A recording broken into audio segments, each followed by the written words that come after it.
हमारे यहाँ तो एक सांसद हैं, वो भी कमाल के सांसद हैं, वो क्योंकि बीजेपी के हैं। अपहरण करने वालों को छुड़वा ले आए, चौकी में पुलिस को पीटा। रात में भारतीय जनता पार्टी के सांसद अपने गुंडे और तमाम दबंगों को लेकर के गए और ऐसी पिटाई की पुलिस को समझ में नहीं आया किधर भागे।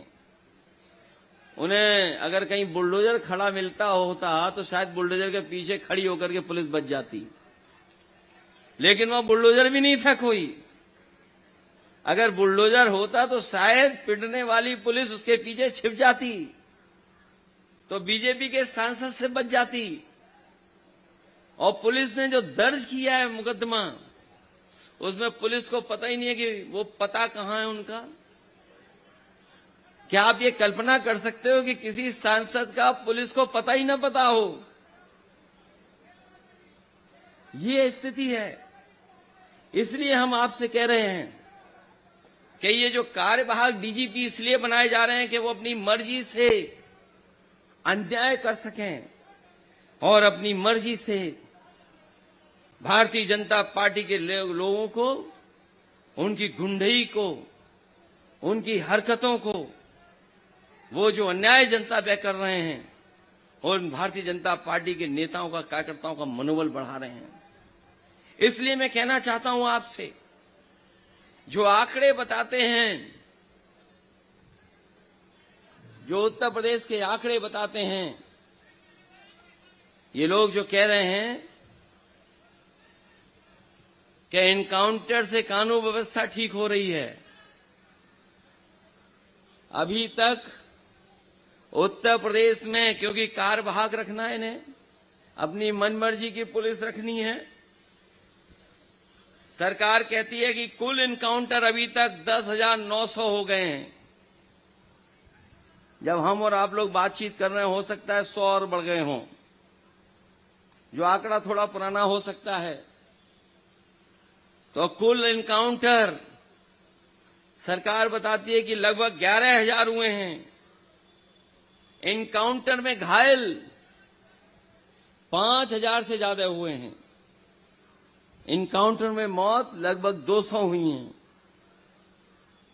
और दुख की बात है कि जब से भारतीय जनता पार्टी की सरकार आई है, कस्टोडियल डेथ सबसे ज्यादा हुई है। 2,000 से ज्यादा भारतीय जनता पार्टी की जब से सरकार आई है कस्टोडियल डेथ हुई है। और एनकाउंटर जो हो रहे हैं, जो घायल हो रहे हैं, आप देखिए हमारी पुलिस कितनी निशानेबाज है। जो एनकाउंटर में घायल हैं, ज्यादातर की टांग में गोली लगी है।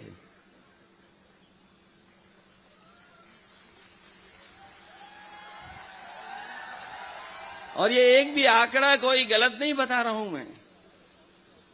एनकाउंटर में घायलों में से ज्यादातर की टांग में गोली मारी है। और किसी भी एनकाउंटर में जिस पिस्तौल से आरोपी को गोली लगी है, वो न्यायालय के समक्ष पेश नहीं की जा रही है। अभी तक न्यायालय के सामने सब नहीं पेश हो पा रही हैं। किसी भी एनकाउंटर में जिस पिस्टल से आरोपी को गोली लगी, वह न्यायालय के समक्ष पेश नहीं की जा रही है। तो सोचिए कितना अच्छा निशाना है। सीधी गोली टांग में ही लगती और कहीं नहीं लगती जाकर के।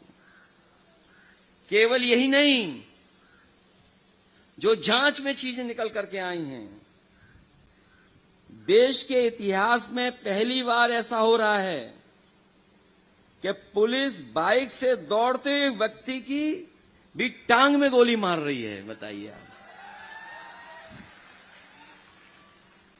समझ गए क्यों कार्यवाहक डीजीपी चाहिए? क्योंकि पुलिस ऐसे निशानेबाज बन गई है कि मोटरसाइकिल से भी वो जानती है टांग में कैसे गोली मारनी। और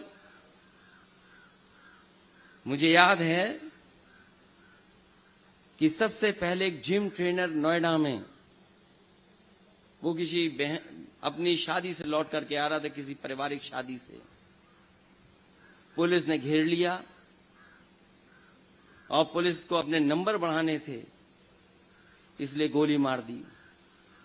पुलिस को लगा कि ये मर गया, इसको अपराधी घोषित कर देंगे, लेकिन लोग आ गए, वो जिंदा रहे, जिंदा बच गया, इलाज हुआ, लेकिन आज भी व्हील चेयर पर है, आज भी वो अपने टांगों पर नहीं चल पा रहा है। न केवल वो जिम ट्रेनर, बल्कि आपको याद होगा कुछ दिन पहले गोरखपुर में एक व्यापारी व्यापार के लिए गया था, कारोबार को करने के लिए, और वो कारोबार के साथ साथ गोरखपुर देख रहा था। पुलिस होटल में गई, मार मार करके उसको मार दिया। बाद में हंगामा हुआ, पुलिस को जेल जाना पड़ा। अभी कुछ दिन पहले कानपुर देहात में आपको याद होगा, बलवंत सिंह एक कारोबारी था। एक कारोबारी, वो अपना कारोबार करता था, कोई शिकायत हुई, पुलिस ने उसको उठा लिया और थाने में इतना मारा कि उसकी जान चली गई। हम लोगों ने कहा इसकी मदद करो। बीजेपी के सांसद, बीजेपी के विधायक, उन्होंने कहा मदद करो। करोड़ों की मांग की, सरकारी नौकरी की मांग की, लेकिन नहीं दी उन्होंने। न मदद की सरकार ने, न उसके परिवार के लोगों को सरकारी नौकरी दी। क्या वो बात आप लोग भूल जाओगे? एक ब्राह्मण परिवार की मां और बेटी, बुलडोजर से उसका घर गिरा दिया, आग लगा दी और जिंदा जल गए। बाप और बेटा देखता रहा कि उसकी मां और बहन जल रही है, लेकिन उसके बावजूद भी कोई मदद करने नहीं आया सामने प्रशासन और शासन। इसी तरह पुष्पैन झांसी में पुलिस से कुछ लेन देन का झगड़ा हो गया, पुलिस ने उसका फर्जी इनकाउंटर कर दिया, जान चली गई।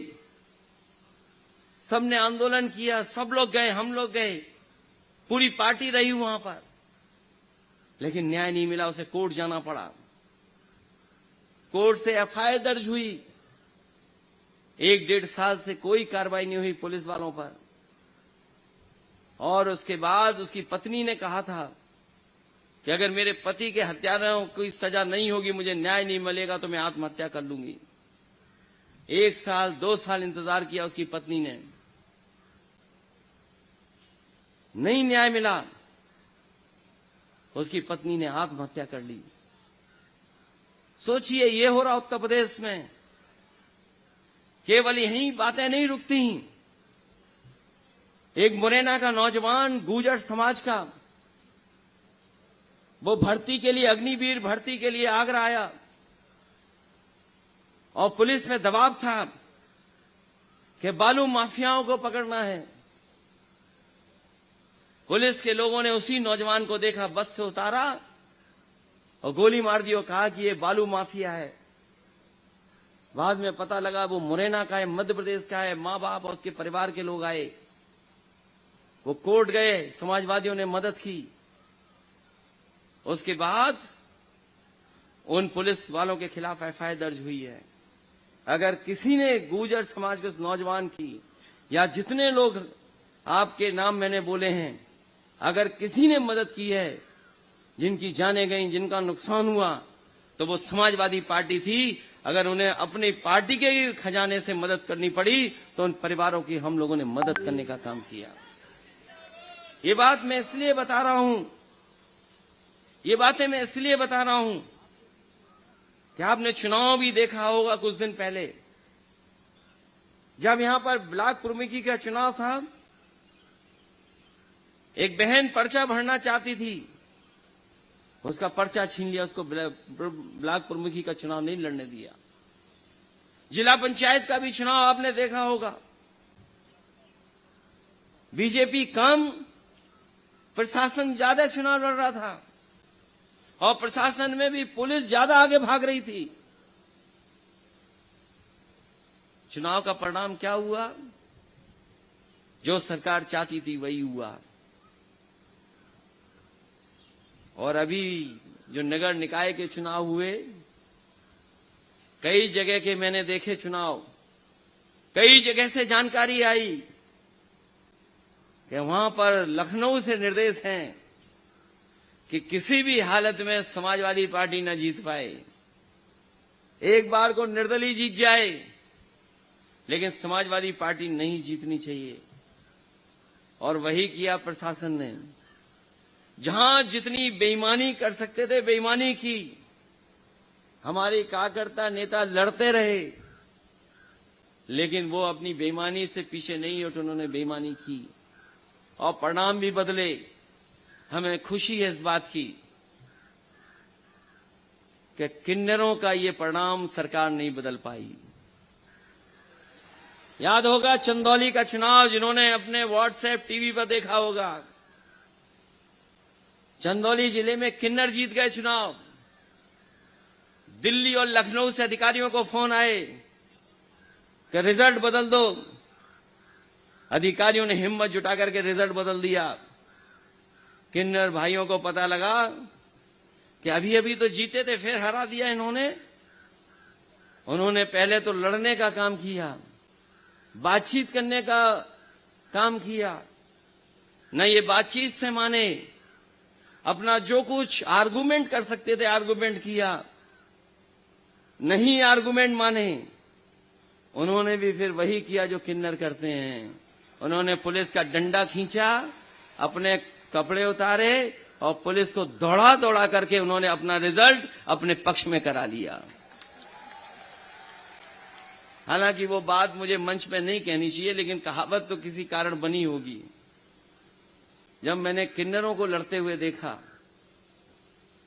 और जो मैंने देखा कि किन्नरों ने अपना रिजल्ट अपने पक्ष में करा लिया, तो हमें एक पुरानी कहावत याद आ गई। पता नहीं बीजेपी किस रूप में इस बात को लेगी कि लातों के भूत बातों से नहीं मानते। ये बातें वो बता रहा हूं मैं जो हमने और आपने आंखों से देखी। और इसी बात से जोड़ते हुए बात मैं ये आपसे कहता हूं, जब समाजवादी सरकार थी तो उस समय समाजवादी सरकार में पुलिस की भर्ती हुई थी और हम लोगों ने कहा कि कोई परीक्षा नहीं होगी, मेरिट के आधार पर होगी। और मेरिट के आधार पर हम लोगों ने पुलिस की भर्ती कर दी। रिजल्ट आ गया, कुछ लोगों ने रिजल्ट रुकवा दिया। सरकार जब सुप्रीम कोर्ट गई, वहां पर भी कुछ लोगों ने जाकर के रिजल्ट रुकवा दिया। जब रिजल्ट हम लोग घोषित नहीं कर पाए और चुनाव आ गया, चुनाव संपन्न हो गया, उसके बाद वही बच्चे जो मेरिट की भर्ती में हो गए थे वो कोर्ट गए। कोर्ट से निर्देश हुआ कि रिजल्ट को आउट किया जाए। रिजल्ट को घोषित किया गया और बड़ी संख्या में लोगों के अंदर खुशी हुई, उत्साह हुआ। घर परिवार के लोगों ने मिठाई बांटी जो नौजवान भर्ती हो गए थे। भर्ती वालों ने खुशी मना ली और खुशी मन गई। उसके 4 दिन बाद जो हाई कोर्ट से ऑर्डर के बाद, कोर्ट के ऑर्डर के बाद जो रिजल्ट घोषित हुआ था, उस रिजल्ट को 4 दिन बाद बदल दिया। 4 दिन बाद जो रिजल्ट बदला गया उसमें लगभग 1700 नौजवानों की नौकरी चली गई। वो 1700 लोग, वो जो नौजवान जो 1700 की नौकरी गई, वो हमारे और आपके परिवार के और बहुजन समाज के लोग थे।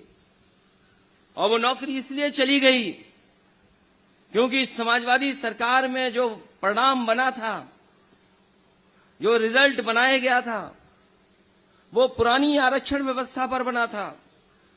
4 दिन बाद भारतीय जनता पार्टी ने जो रिजल्ट बनाया उसमें नई आरक्षण व्यवस्था लागू कर दी। और जब नई आरक्षण व्यवस्था लागू हो गई तो वो 1700 नौजवान जो ऊपर वाली कैटेगरी में शामिल हो गए थे, जिन्हें नौकरी मिल गई थी, जिन्होंने मिठाई बांट ली थी, वो 1700 के नीचे आए और नीचे वाले नौजवान बाहर हो गए। ये बात मैं इसलिए कह रहा हूं कि जो नई व्यवस्था लागू हुई है वो हमारे और आपके सब अधिकारों को छीनने के लिए व्यवस्था लागू हुई है। सोच लीजिए, अगर 3 बार 30-30 हजार की भर्ती हो और व्यवस्था पुरानी नई नई लागू हो, तो बताओ हमारे आपके लोगों का कितना नुकसान हुआ। अगर 1 लाख की भर्ती हो गई, 1 लाख को सरकारी नौकरी मिल गई, तो हमारे आपके लोग कितने बाहर हो गए। हमारे आपके लोगों को जहां ऊपर जाकर के नौकरी मिलनी थी, सामान्य कैटेगरी में उनको बाहर कर दिया गया। ये बड़ी साजिश है। ये तो एक उदाहरण दे रहा हूं मैं। एक एक विभाग आप देखोगे तो बताओ आपके साथ धोखा हो रहा है कि नहीं हो रहा है। और जो संविधान, जो बाबा साहब भीमराव अम्बेडकर जा रहा है कि नहीं छीना जा रहा है, हमारे हकों को छीना जा रहा है। और याद रखना, जितना प्राइवेटाइजेशन बढ़ेगा, जितना आउटसोर्स बढ़ेगा, जितनी सरकारी कंपनियां बिकेंगी, उतने ही हमारे अफसर, हमारे अधिकारों को छीना जाएगा। ये उस रास्ते पर है बीजेपी के लोग। हम लोगों ने अपने घोषणा पत्र में लिखा था कि आउटसोर्स व्यवस्था खत्म की जाएगी। हमारी सरकार नहीं बनी, हम व्यवस्था को नहीं बदल पाए, लेकिन हमारी आपकी योजना पंजाब में भी वही मांगी लोगों ने। दूसरे दल जिनकी सरकार बनी, उन्होंने भी अपने मैनिफेस्टो में लिखा, और मैनिफेस्टो में लिख करके उन्होंने धीरे धीरे आउटसोर्स व्यवस्था को खत्म करने का काम किया। अगर आउटसोर्स व्यवस्था, प्राइवेटाइजेशन, ये व्यवस्था रहेगी तो हमारे आपके अधिकार छीने जाएंगे। ये जो लोग हम लोगों पे आरोप लगाते हैं, समाजवादियों पर, कि हमने इनका छीन लिया, उनका छीन लिया, बताओ साथियों, आज तो हमारी सरकार नहीं है। क्या बीजेपी के लोग नहीं झूठा प्रचार करते थे कि समाजवादी सरकार आती है तो जाने क्या क्या हो जाता है। और देखो हमारे मुख्यमंत्री जी की मुंह में और जवान पर कैसी सरस्वती आई कि विधानसभा में हम लोगों ने पूछा कुछ, हमारे मुख्यमंत्री जी कहने लगे 46 में 56। याद है कि नहीं याद है? हमारे मुख्यमंत्री जी की गिनती जान गए, 46 में 56। बोले 46 में 56 हो गए थे। हमने कहा वो सूची जारी करी है 46 में 56 वाली। वो 46 में 56 वाली सूची आज तक नहीं आ पाई। 46 में 56 वो तो रिकॉर्ड होगा, अभी तो कभी कभी देख लिया करो। वो आजकल तो सोशल मीडिया का जमाना है, जो बात कह दी गई वो कहीं ना कहीं रिकॉर्ड हो गई, और जब चाहोगे तब ढूंढ करके देख सकते हो। तो हमारे मुख्यमंत्री जी कहते हैं 46 में 56, और बीजेपी प्रचार करती है कि सबका साथ सबका विकास, सबका साथ सबका विकास। बताओ बिना गिनती के कैसे सबका साथ सबका संभव है। इसीलिए हम समाजवादी लोग चाहते हैं, और ज्यादातर लोग चाहते हैं कि जाति जनगणना हो। कम से कम हमें और आपको पता हो कि हमारी आबादी कितनी है। हमारी आपकी आबादी ही नहीं पता होगी तो हम कैसे सबका साथ सबका विकास करेंगे, और कैसे उनको हक और सम्मान दिलाएंगे। हर व्यक्ति, हर जाति चाहती है हमारी गिनती हो। अगर हम ये बात कहें तो बीजेपी के लोग कहेंगे देखो हम जातिवादी लोग हैं। हम लोग अगर कहें समाजवादी बात कहें तो हम लोगों को जातिवादी कहेंगे। इसीलिए जरूरी है कि इस तरह के कार्यक्रमों के माध्यम से हम अपने कार्यकर्ता, नेता और पार्टी के लोगों को बताएं कि जब तक जाति जनगणना नहीं होगी तब तक हम लोग उत्तर प्रदेश और देश और समाज को बांध नहीं सकते, सबको हम लोग एक साथ नहीं ले जा सकते। इसलिए जरूरी है जाति जनगणना हो, और जाति जनगणना होगी तो हमारी सरकार के पास जानकारी होगी किसको कितनी मदद करनी है, कौन कितना पीछे है। मुझे याद है समाजवादी पेंशन जब शुरू की थी तो वो जाति और धर्म के आधार पर नहीं बल्कि गरीबी के साथ साथ जिसकी जितनी आबादी के है उसके हिसाब से हम लोगों ने मदद की थी। वो समाजवादी पेंशन आबादी के हिसाब से मदद की थी, और समाजवादियों की अगर सरकार बन गई होती तो कोई भी गरीब परिवार नहीं बचता जिस तक हम लोग समाजवादी पेंशन न पहुंचा देते। और हम लोगों ने तो यहां तक कहा था कि सरकार बनेगी तो 3,000 तक रुपया हम लोग गरीब परिवार को समाजवादी पेंशन से मदद करने का काम करेंगे। इसलिए जरूरी है कि बीजेपी के लोग सोचिए, क्या जो अनाज बांट रहे हैं कितने रुपए का होगा, हिसाब किताब लगाइए आप। 200 रुपए का भी नहीं होगा, और हमारा आपका नुकसान कितना कर रहे हैं। ये जो कीमतें बढ़